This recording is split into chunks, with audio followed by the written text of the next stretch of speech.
अविन कविश को मिसेस बत्रा के घर ले गया था। मिसेस बत्रा की माँ रेवती ने पहले तो दरवाजा ही नहीं खोला, लेकिन फिर मिसेस बत्रा की बेटी कविता के कहने पर उन्होंने दरवाजा खोल दिया था।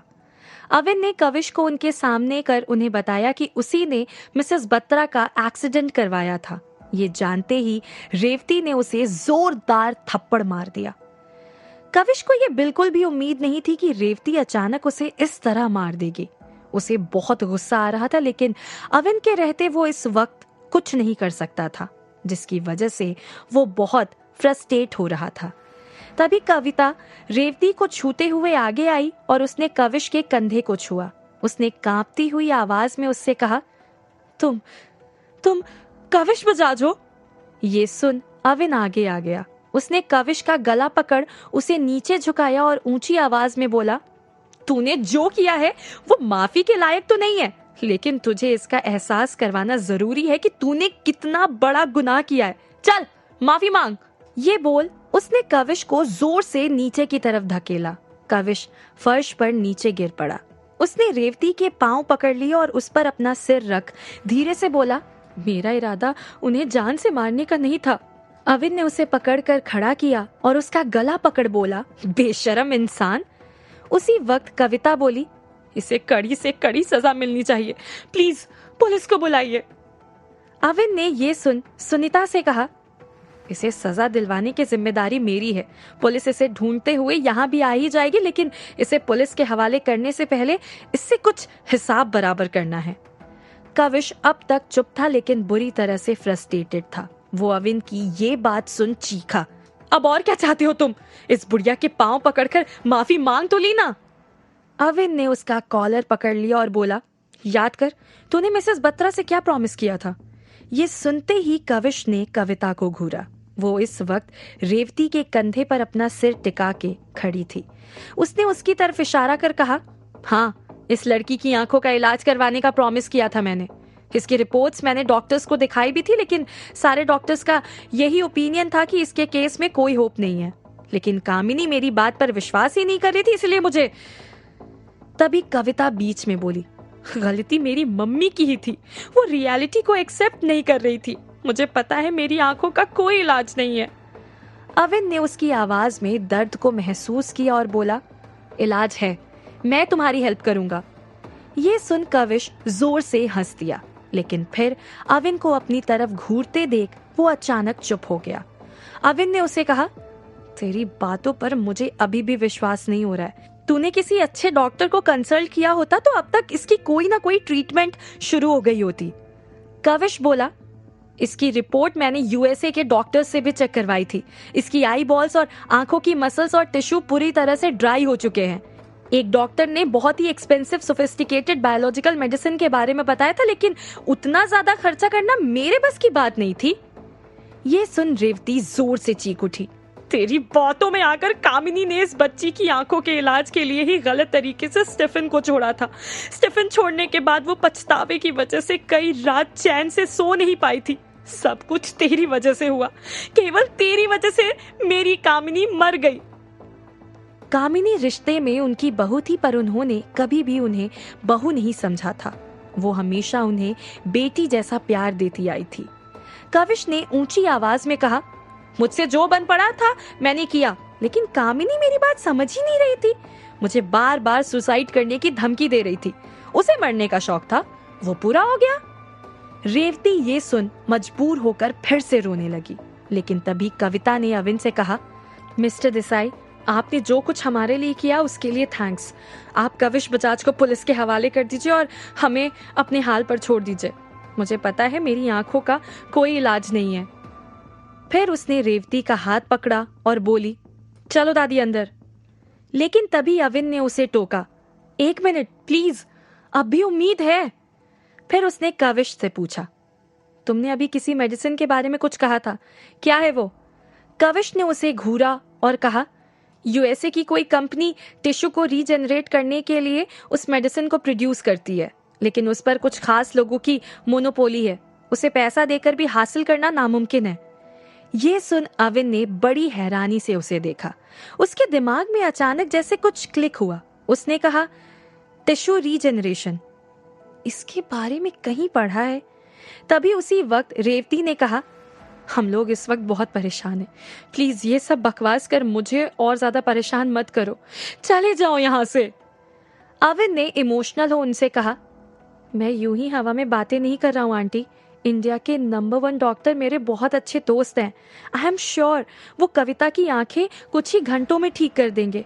क्या आप नहीं चाहती कि मिसेस बत्रा को आखिरी बार कविता अपनी आंखों से देख सके? अविन की बात सुन कमरे में थोड़ी देर के लिए सन्नाटा छा गया। रेवती ने कविता के सिर पर हाथ फेरा और कविश की तरफ इशारा कर अविन से बोली, तुम भी कहीं इसकी तरह हमारा मजाक तो नहीं बना रहे हो? अविन ने बहुत ही सॉफ्ट आवाज में कहा, बिल्कुल नहीं। ऐसा होता तो मैं इसे लेकर यहाँ आपके पास आता ही क्यों? मुझ पर विश्वास कीजिए, एक बार आप मुझे कविता का ट्रीटमेंट मेरे दोस्त डॉक्टर से करवा लेने दीजिए। रेवती उसकी बात मान गई थी। वो भी चाहती थी कि कविता आखिरी बार कामिनी को अपनी आंखों से देखे।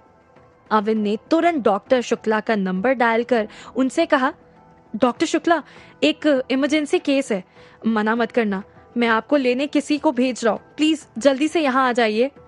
उसके बाद उसने सागर तनेजा का नंबर डायल कर उसे कुछ इंस्ट्रक्शंस दिए और जल्द से जल्द डॉक्टर शुक्ला को मिसेस बत्रा के घर लेकर आने को कहा। सागर से बात होने के बाद उसने मन ही मन सोचा, कोठारी का वो सीक्रेट फॉर्मूला बॉक्स शायद आज के दिन के लिए मेरे पास वापस आ गया था। उस बॉक्स में टिश्यूज को रीजनरेट करने वाली कोई बायोलॉजिकल मेडिसिन भी तो है। डॉक्टर शुक्ला को उसे दिखा दूंगा, शायद बात बन जाए। रेवती अविन को लेकर अंदर के कमरे में चली गई। अविन मिसेस बत्रा के घर की कंडीशन देख दुखी हो रहा था। वो अपने पैर फोल्ड कर कुर्सी पर बैठ गया।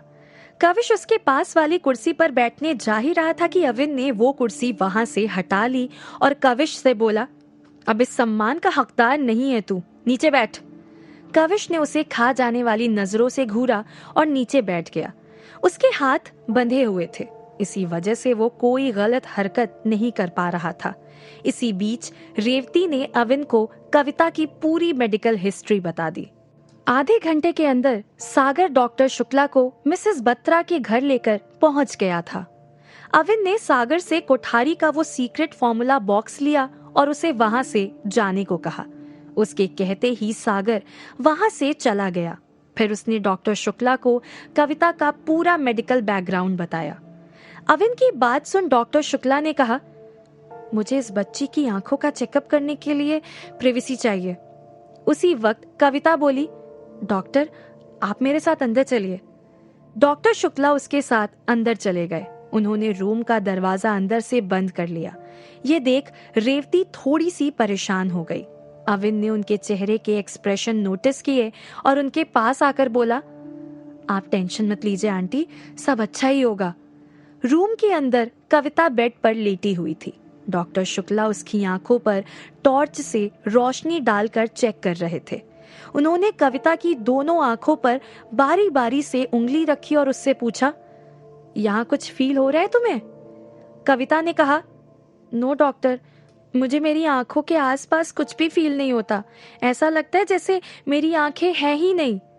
डॉक्टर शुक्ला ये सुन किसी सोच में पड़ गए। इस पर कविता आगे बोली, मुझे पता है कि अब मेरी आंखों की रोशनी कभी वापस नहीं आएगी, लेकिन मिस्टर देसाई आपके बारे में इतने यकीन से कह रहे थे तो दादी को थोड़ी सी उम्मीद फिर से आ गई।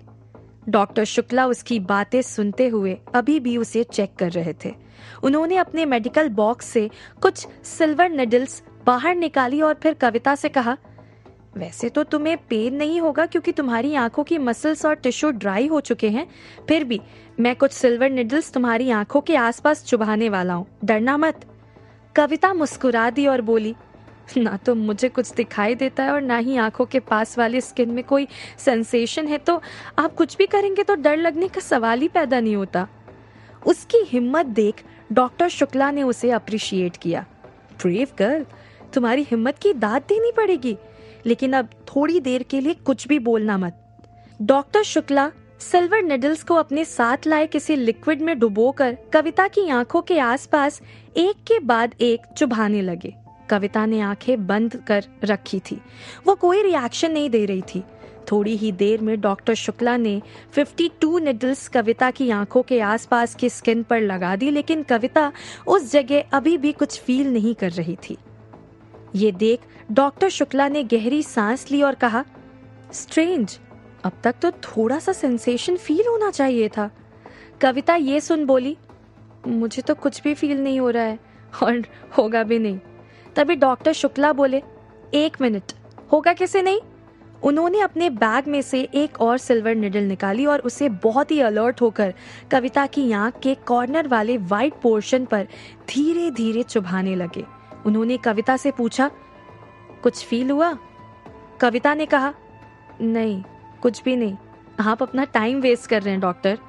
डॉक्टर शुक्ला ने उस निडल को और जोर से प्रेस किया। अचानक कविता की आंख से ब्लड की कुछ बूंदें निकल आई। ये देख डॉक्टर शुक्ला ने तुरंत किसी लिक्विड मेडिसिन के कुछ ड्रॉप्स कविता की आंखों में डाल दिए। उसके डालते ही कविता जोर से चीख उठी, मुझे फील हो रहा है, आपने क्या डाला मेरी आंखों में? डॉक्टर शुक्ला एक्साइटेड हो बोले, ग्रेट, ये काम कर गया। उन्होंने फिर वो सारी नीडल्स को एक एक कर निकालना शुरू किया और कविता से कहा, अब धीरे धीरे अपनी आंखें खोलना शुरू करो। कविता ने अपनी दोनों आंखें खोली। डॉक्टर शुक्ला उसकी तरफ बड़े ध्यान से देख रहे थे। कविता अचानक पहले से ज्यादा उदास हो गई। वो बोली, मुझे अब भी कुछ नहीं दिखाई दे रहा है डॉक्टर। डॉक्टर शुक्ला भी हैरान होकर बोले, नहीं दिखाई दे रहा है? ये कैसे हो सकता है? थोड़ा सा भी नहीं दिखाई दे रहा है? कविता ने ना में सिर हिलाया और बोली, नहीं, कुछ नहीं दिख रहा है। उसका जवाब सुन डॉक्टर शुक्ला एक बार फिर से सोच में पड़ गए। वो मन ही मन बोले, अब तो इसकी आंखें ठीक करना इम्पॉसिबल लग रहा है। क्या कविता की आंखों की रोशनी लौटा पाएंगे डॉक्टर शुक्ला?